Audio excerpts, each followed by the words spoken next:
Hi! In front of me is OPPO A79 and today I would like to show you how you can connect it to printer.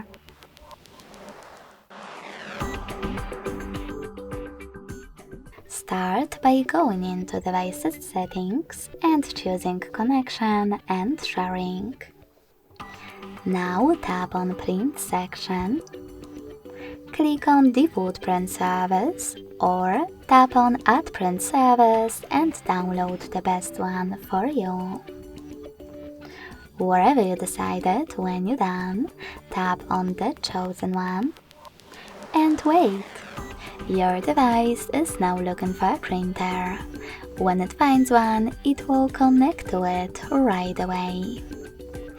Thanks so much for watching. If you enjoyed this video, leave a like, comment and subscribe.